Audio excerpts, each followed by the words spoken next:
Let's talk about Built to Last by Jim Collins. Built to Last. Now, this book is all about the successful habits of visionary companies. Again, it's grounded in solid research done by the authors to figure out what makes these companies last so long, what makes these companies like Johnson and Johnson, Walmart, Marriott, Disney, Hewlett Packard, how do these companies last for so long, for decades and decades and decades? What triggers these companies to become so great that they continue to endure for decades and even centuries? One of the fundamental ideas in the book, or the understandings that you want to get from the book, is it's not about a great idea. It's not about building a great product. That's not what it is after. As an entrepreneur, as a starting entrepreneur, you are probably thinking about having the perfect idea. You want to have a great idea in order to get your company started. But, but, it's really important to understand that it's not really about the great idea. It's about getting started, you are building a great company, you're building a visionary company, you're building an amazing organization. That's what your focus is. And the ideas will come and go, and ideas will evolve as the times change. No big company is built on one great idea. The ideas iterate, they change, they evolve all the time. Now, understanding that we're trying to build a great company as an entrepreneur, we're not just trying to build a great product, we're not just after a great idea. How do you go about building a great company? Now, here comes the idea of a very important paradox. The idea that you're going to have a core. You're going to have a core, and you're going to have to preserve that core. You're going to have to make sure that that core stays intact, while at the same time, you're going to have to stimulate progress. So, two competing ideas here, two paradoxical ideas. You preserve the core, but at the same time, you stimulate progress. And it's not like you do one or the other. You got to do both.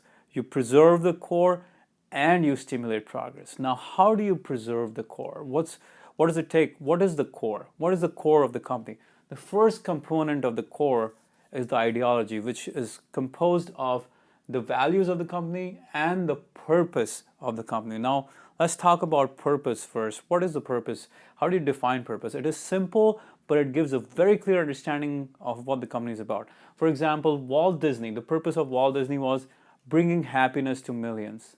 That was the purpose of Walt Disney's company, of Disney, bringing happiness to millions.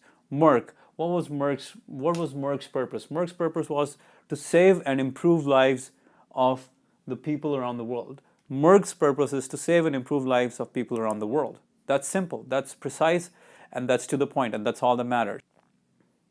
Now let's talk about the values. How do you figure out what does it mean to have a core ideology which is composed of values? What does it mean to have values?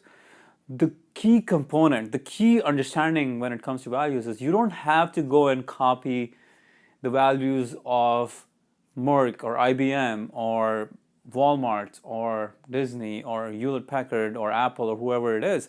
You don't go and take values of some company.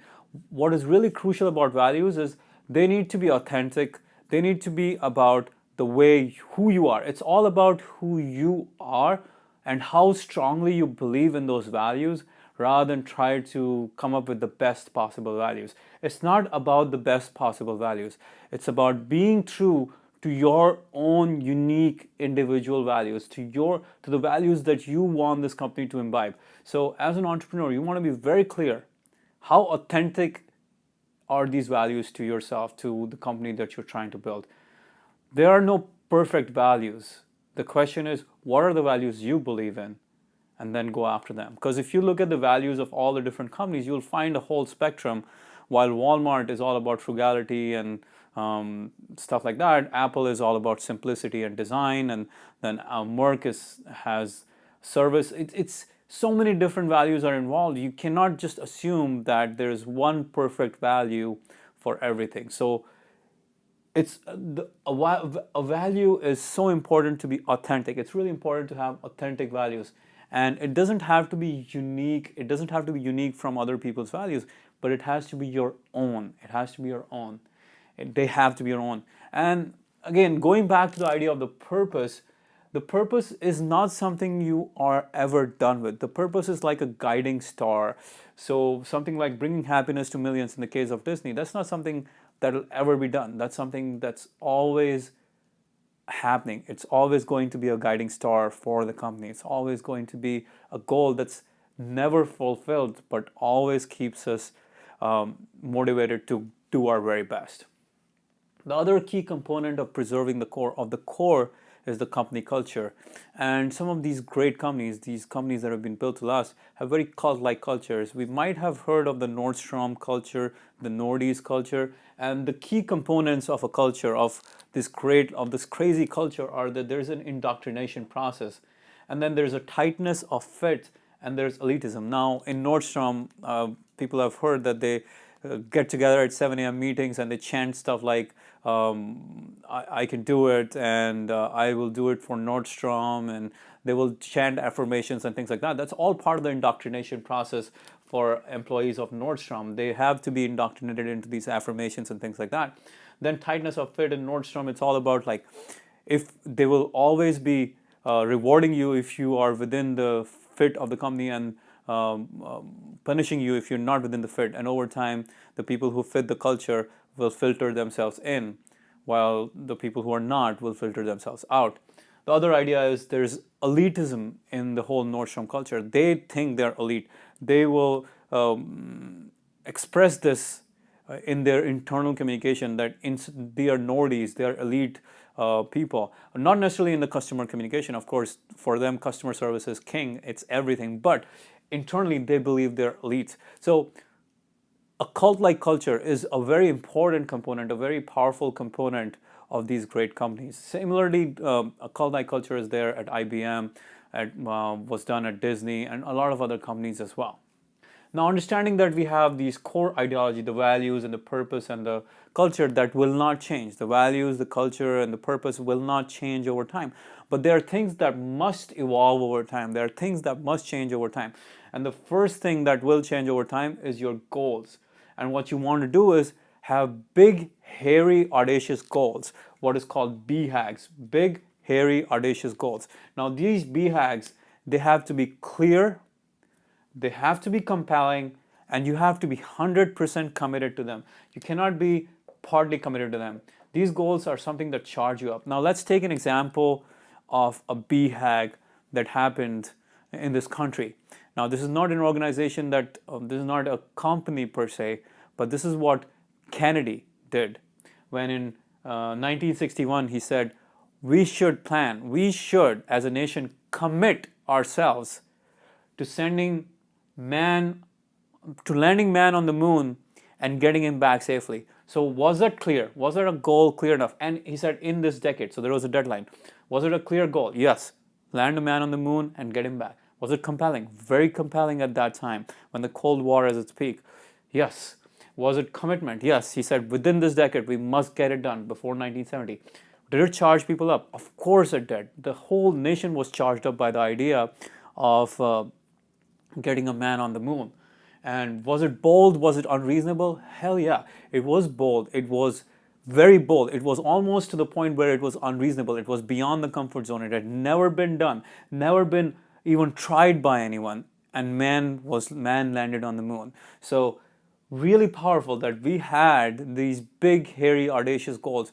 We have to create these big, hairy, audacious goals for our company's culture, for our companies to stimulate progress, to become a company that will be built to last. The other big idea is in stimulating progress is never good enough. We're never good enough. We're never done. We're always challenging the comfort zone. The end goal, the end game is not comfort. Comfort is not the goal. Comfort will never be the goal of a company that's built to last, the company that's great. And that's never the goal for you and I who are ambitious entrepreneurs. We are not after comfort. We want to do great things. And an example of this is the story of a black belt, uh, of the student who goes up to his teacher and says, I think I'm ready for black belt. And the teacher says, what does the black belt mean to you? And the student says, the black belt to me means the end of a journey. And the teacher says, you're not ready for black belt. Go back. Come back to me a year later. So he waits for a year, and then he comes back again. Again the teacher asks, what does the black belt mean to you? And the student says, it means that I have achieved the highest honor, the highest distinction. And the teacher says, no, you're not ready yet. Come back a year later. And now again the student is really disappointed. But he comes back a year later, and the teacher asks him, so what does the black belt mean to you? And now the student says, well, it is the beginning of a journey, an endless journey of a progress, of endless improvement and making progress and becoming better and better and better. And that's when the teacher says, now you are ready to be a black belt, because you realize it's the journey, not the destination. Another example of never good enough is the idea of Walmart's beat yesterday. What Sam Walton started was, he started a ledger where he gave his executives these tables with the sales numbers from the previous year on the same dates, and he asked them to beat the last year. So always be beating the last year. That was his motto, and it was called the Beat Yesterday Ledger. And it was always stimulating progress, because it was always telling the management team, we're never good. It's never good enough. We're going to be uncomfortable. We're going to be stepping out of our comfort zone. But that's what this company is all about. That's what we're supposed to do. The fifth thing, the really important part of this whole process, which is stimulating the progress, is to keep on trying, And Walmart, and the story of Sam Walton, you've probably seen that video that we have put up. But Sam Walton was in no way a guy who had this big strategic vision and he had it all figured out. No, it was an evolutionary process. It was not like a creation of this one great giant company. Reading his biography, you realize that the whole Walmart concept, it evolved as he went. It evolved and evolved and evolved. And one thing that was great about Sam Walton was that he did not worry about making mistakes. He was always into stuff. He was always trying new things. He ran a lot of experiments, and a lot of the experiments failed. But the ones that worked, he would bet the farm on them because they were working. So that's the way it works. And even Hewlett-Packard, one of the things they say is that we bet on a lot of experiments. We'll try 100 little experiments. Out of them, maybe 5 or 6 will succeed. The remaining will fail. And we will keep on trying. We'll keep on trying, because what we really want to do is find those 5 or 6% of the things that will succeed, and we'll bet a whole lot of money on those things. We'll put a lot more money in. So we'll keep on trying these little bets. A really interesting book, if you want to understand this, to read about, is Little Bets. That's all about keeping on trying, because with these little bets, we keep on evolving. Another example of this keep on trying is Johnson & Johnson.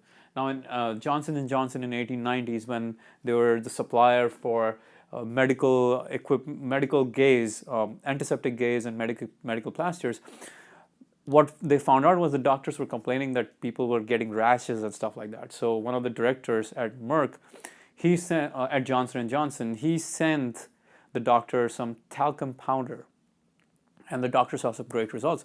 But slowly the patients started asking for this talcum powder. They started wanting to buy this directly. Initially it was just being sold with the gaze, but now patients wanted it just off the counter. So Johnson & Johnson started selling that. What they found out was, over time, even though Johnson & Johnson started as a medical supplies company, over time 44% of its business came from consumer goods. So that is kind of the way a lot of the great companies will evolve. They will keep on trying stuff. They'll keep on failing or succeeding. They'll bet on the things that succeed. They'll discard the things that fail, and they'll keep on figuring it out. Again, keep trying. Something that is now seen with Amazon as well. Of course, Amazon is not part of this study by Jim Collins, but Jeff Bezos talks a lot about how trying is such an essential component of Amazon. You can see that in the interview, in the summary we did on Jeff Bezos's biography as well, or Amazon's story as well. So there we have it, Built to Last by Jim Collins. Really important to understand this paradox of preserving the core and stimulating progress. Understanding that your values and your purpose and your culture will not change, while other things, while you have to continue to push forward and continue to change, continue to evolve.